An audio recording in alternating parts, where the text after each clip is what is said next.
വിശുദ്ധ ലൂക്കോസ് എഴുതിയ സുവിശേഷം 12-ാം അധ്യായം. ഭയം കൂടാതെ സാക്ഷ്യം നൽകുക. പരസ്പരം ചവിട്ടേൽക്കത്തക്ക വിധം ആയിരക്കണക്കിന് ജനങ്ങൾ തിങ്ങിക്കൂടിയപ്പോൾ അവൻ ശിഷ്യരോട് പറയുവാൻ തുടങ്ങി, ഫരീസേയരുടെ കാപട്യമാകുന്ന പുളിപ്പിനെ സൂക്ഷിച്ചുകൊള്ളുവിൻ. മറഞ്ഞിരിക്കുന്നതൊന്നും വെളിച്ചത്ത് വരാതിരിക്കുകയില്ല, നിഗൂഢമായിരിക്കുന്നതൊന്നും അറിയപ്പെടാതിരിക്കുകയുമില്ല. അതുകൊണ്ട് നിങ്ങൾ ഇരുട്ടത്ത് സംസാരിച്ചത് വെളിച്ചത്ത് കേൾക്കപ്പെടും, വീട്ടിൽ സ്വകാര്യ മുറികളിൽ വെച്ച് ചെവിയിൽ പറഞ്ഞത് പുരമുകളിൽ നിന്ന് പ്രഘോഷിക്കപ്പെടും. എൻ്റെ സ്നേഹിതരെ, നിങ്ങളോട് ഞാൻ പറയുന്നു, ശരീരത്തെ കൊല്ലുന്നതിൽ കവിഞ്ഞ് ഒന്നും ചെയ്യാൻ കഴിയാത്തവരെ നിങ്ങൾ ഭയപ്പെടേണ്ട. എന്നാൽ നിങ്ങൾ ആരെ ഭയപ്പെടണമെന്ന് ഞാൻ മുന്നറിയിപ്പ് തരാം. കൊന്നതിന് ശേഷം നിങ്ങളെ നരകത്തിലേക്ക് തള്ളിക്കളയാൻ അധികാരമുള്ളവനെ ഭയപ്പെടുവിൻ. അതെ, ഞാൻ പറയുന്നു, അവനെ ഭയപ്പെടുവിൻ. 5 കുരുവികൾ 2 നാണയത്തുട്ടിന് വിൽക്കപ്പെടുന്നില്ലേ? അവയിലൊന്നുപോലും ദൈവസന്നിധിയിൽ വിസ്മരിക്കപ്പെടുന്നില്ല. നിങ്ങളുടെ തലമുടി ഇഴ പോലും എണ്ണപ്പെട്ടിരിക്കുന്നു. ഭയപ്പെടേണ്ട, നിങ്ങൾ അനേകം കുരുവികളേക്കാൾ വിലയുള്ളവരാണ്. ഞാൻ നിങ്ങളോട് പറയുന്നു, മനുഷ്യരുടെ മുമ്പിൽ എന്നെ ഏറ്റുപറയുന്ന ഏതൊരുവനെയും ദൈവത്തിൻ്റെ ദൂതന്മാരുടെ മുമ്പിൽ മനുഷ്യപുത്രനും ഏറ്റുപറയും. മനുഷ്യരുടെ മുമ്പിൽ എന്നെ തള്ളിപ്പറയുന്നവൻ ദൈവത്തിൻ്റെ ദൂതന്മാരുടെ മുമ്പിലും തള്ളിപ്പറയപ്പെടും. മനുഷ്യപുത്രനെതിരായി സംസാരിക്കുന്നവനോട് ക്ഷമിക്കപ്പെടും, എന്നാൽ പരിശുദ്ധാത്മാവിനെതിരായി ദൂഷണം പറയുന്നവനോട് ക്ഷമിക്കപ്പെടുകയില്ല. സിനഗോഗുകളിലും അധികാരികളുടെയും ഭരണാധിപന്മാരുടെയും മുമ്പിലും അവർ നിങ്ങളെ കൊണ്ടുപോകുമ്പോൾ എങ്ങനെ എന്ത് ഉത്തരം കൊടുക്കുമെന്നും എന്തു പറയുമെന്നും ഉത്കണ്ഠാകുലരാകേണ്ട. എന്താണ് പറയേണ്ടതെന്ന് ആ സമയത്ത് പരിശുദ്ധാത്മാവ് നിങ്ങളെ പഠിപ്പിക്കും. ഭോഷനായ ധനികൻ. ജനക്കൂട്ടത്തിൽ നിന്ന് ഒരുവൻ അവനോട് പറഞ്ഞു, ഗുരു, പിതൃസ്വത്ത് ഞാനുമായി പങ്കുവയ്ക്കാൻ എൻ്റെ സഹോദരനോട് കൽപ്പിക്കണമേ. യേശു അവനോട് ചോദിച്ചു, ഹേ മനുഷ്യ, എന്നെ നിങ്ങളുടെ ന്യായാധിപനോ സ്വത്ത് ഭാഗിക്കുന്നവനോ ആയി ആര് നിയമിച്ചു? അനന്തരം അവൻ അവരോട് പറഞ്ഞു, ജാഗരൂകരായിരിക്കുവിൻ, എല്ലാ അത്യാഗ്രഹങ്ങളിൽ നിന്നും അകന്നിരിക്കുകയും ചെയ്യുവിൻ. മനുഷ്യജീവിതം സമ്പത്ത് കൊണ്ടല്ല ധന്യമാകുന്നത്. ഒരു ഉപമയും അവൻ അവരോട് പറഞ്ഞു. ഒരു ധനികന്റെ കൃഷിസ്ഥലം സമൃദ്ധമായ വിളവ് നൽകി. അവൻ ഇങ്ങനെ ചിന്തിച്ചു, ഞാൻ എന്തു ചെയ്യും? ഈ ധാന്യം മുഴുവൻ സൂക്ഷിക്കാൻ എനിക്ക് സ്ഥലമില്ലല്ലോ. അവൻ പറഞ്ഞു, ഞാൻ ഇങ്ങനെ ചെയ്യും, എൻ്റെ അറപ്പുരകൾ പൊളിച്ച് കൂടുതൽ വലിയവ പണിയും, അതിൽ എൻ്റെ ധാന്യവും വിഭവങ്ങളും സംഭരിക്കും. അനന്തരം ഞാൻ എൻ്റെ ആത്മാവിനോട് പറയും, ആത്മാവേ, അനേക വർഷത്തേക്ക് വേണ്ട വിഭവങ്ങൾ നിനക്കായി സംഭരിക്കപ്പെട്ടിരിക്കുന്നു, വിശ്രമിക്കുക, തിന്നുകുടിച്ച് ആനന്ദിക്കുക. എന്നാൽ ദൈവം അവനോട് പറഞ്ഞു, ഭോഷ, ഈ രാത്രി നിന്റെ ആത്മാവിനെ നിന്നിൽ നിന്ന് ആവശ്യപ്പെടും, അപ്പോൾ നീ ഒരുക്കി വച്ചിരിക്കുന്നവ ആരുടേതാകും? ഇതുപോലെയാണ് ദൈവസന്നിധിയിൽ സമ്പന്നനാകാതെ തനിക്ക് വേണ്ടി സമ്പത്ത് ശേഖരിച്ചു വെക്കുന്നവനും ദൈവപരിപാലനയിൽ ആശ്രയം. വീണ്ടും അവൻ ശിഷ്യരോട് അരുളി ചെയ്തു, അതിനാൽ ഞാൻ നിങ്ങളോട് പറയുന്നു, എന്തു ഭക്ഷിക്കും എന്ന് ജീവനെപ്പറ്റിയോ എന്തു ധരിക്കും എന്ന് ശരീരത്തെപ്പറ്റിയോ നിങ്ങൾ ആകുലരാകേണ്ട. എന്തെന്നാൽ ജീവൻ ഭക്ഷണത്തിനും ശരീരം വസ്ത്രത്തിനും ഉപരിയാണ്.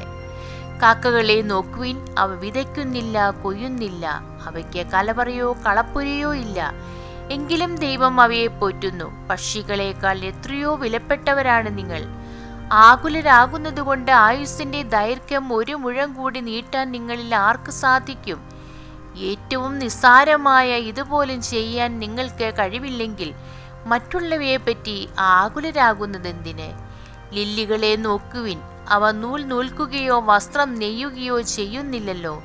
എങ്കിലും ഞാൻ നിങ്ങളോട് പറയുന്നു, സോളമൻ പോലും അവൻ്റെ സർവമഹത്വത്തിലും അവയിൽ ഒന്നിനെപ്പോലും അലങ്കൃതനായിരുന്നില്ല.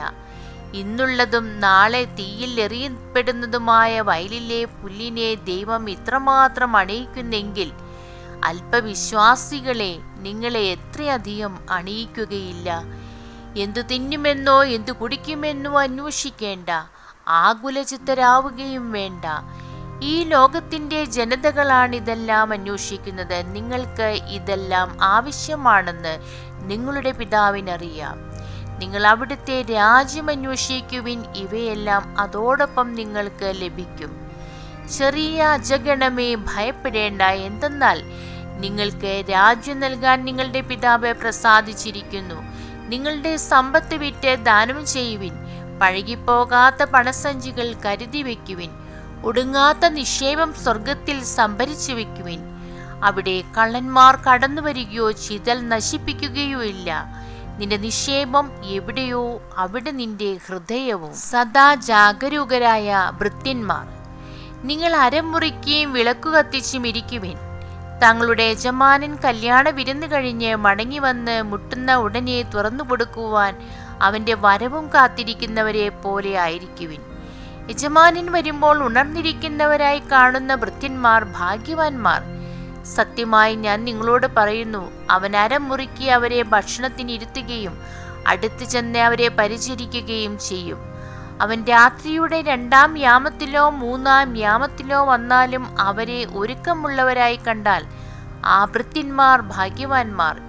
ഇത് അറിഞ്ഞുകൊള്ളുവിൻ, കള്ളൻ ഏതു മണിക്കൂറിൽ വരുമെന്ന് ഗൃഹനായകൻ അറിഞ്ഞിരുന്നുവെങ്കിൽ തൻ്റെ വീട് കുത്തിത്തുറക്കാൻ അനുവദിക്കുമായിരുന്നില്ല. നിങ്ങളും ഒരുങ്ങിയിരിക്കുവിൻ, എന്തെന്നാൽ പ്രതീക്ഷിക്കാത്ത മണിക്കൂറിലാണ് മനുഷ്യപുത്രൻ വരുന്നത്. പത്രോസ് ചോദിച്ചു, കർത്താവേ, നീ ഈ ഉപമ പറയുന്നത് ഞങ്ങൾക്ക് വേണ്ടിയോ എല്ലാവർക്കും വേണ്ടിയോ? അപ്പോൾ കർത്താവ് പറഞ്ഞു, വീട്ടുജോലിക്കാർക്ക് യഥാസമയം ഭക്ഷണം കൊടുക്കേണ്ടതിന് യജമാനൻ അവരുടെ മേൽ നിയമിക്കുന്ന വിശ്വസ്തനും വിവേകിയുമായ കാര്യസ്ഥൻ ആരാണ്? യജമാനൻ വരുമ്പോൾ ജോലിയിൽ വ്യാപൃതനായി കാണപ്പെടുന്ന ഭൃത്യൻ ഭാഗ്യവാൻ. സത്യമായി ഞാൻ നിങ്ങളോട് പറയുന്നു, അവൻ തൻ്റെ സകല സ്വത്തുക്കളുടെയും മേൽ അവനെ നിയമിക്കും. എന്നാൽ ആ ഭൃത്യൻ തൻ്റെ യജമാനൻ വരാൻ വൈകുമെന്ന് ഉള്ളിൽ കരുതി യജമാനന്റെ ദാസന്മാരെയും ദാസിമാരെയും അടിക്കാനും തിന്നുകുടിച്ച് ഉന്മത്തരാകാനും തുടങ്ങിയാൽ പ്രതീക്ഷിക്കാത്ത ദിവസത്തിലും അറിയാത്ത മണിക്കൂറിലും യജമാനൻ വരികയും അവനെ ശിക്ഷിച്ച് അവൻ്റെ പങ്ക് അവിശ്വാസികളുടെ കൂടെ ആക്കുകയും ചെയ്യും. യജമാനന്റെ ഹിതം അറിഞ്ഞിട്ടും അതനുസരിച്ച് പ്രവർത്തിക്കുകയോ അതിനെ ഒരുങ്ങുകയോ ചെയ്യാത്ത ഭൃത്യൻ കഠിനമായി പ്രഹരിക്കപ്പെടും. എന്നാൽ അറിയാതെയാണ് ഒരുവൻ ശിക്ഷാർഹമായ തെറ്റ് ചെയ്തെങ്കിൽ അവൻ ലഘുവായേ പ്രഹരിക്കപ്പെടുകയുള്ളൂ. അധികം ലഭിച്ചവനിൽ നിന്ന് അധികം ആവശ്യപ്പെടും, അധികം ഏൽപ്പിക്കപ്പെടുന്നവനോട് അധികം ചോദിക്കും. സമാധാനമല്ല ഭിന്നതകൾ. ഭൂമിയിൽ തീയിടാനാണ് ഞാൻ വന്നത്. അത് ഇതിനകം കത്തി ജ്വലിച്ചിരുന്നെങ്കിൽ എനിക്ക് ഒരു സ്നാനം സ്വീകരിക്കാനുണ്ട്. അത് നിവൃത്തിയാകുമോളം ഞാൻ എത്ര ഞെരുങ്ങുന്നു. ഭൂമിയിൽ സമാധാനം നൽകാനാണ് ഞാൻ വന്നിരിക്കുന്നതെന്ന് നിങ്ങൾ വിചാരിക്കുന്നുവോ? അല്ല, ഭിന്നത എന്ന് ഞാൻ നിങ്ങളോട് പറയുന്നു. ഭിന്നിച്ചിരിക്കുന്ന 5 പേർ ഇനിമേൽ ഒരു വീട്ടിലുണ്ടായിരിക്കും. 3 പേർ 2 പേർക്ക് എതിരായും 2 പേർ 3 പേർക്ക് എതിരായും ഭിന്നിച്ചിരിക്കും.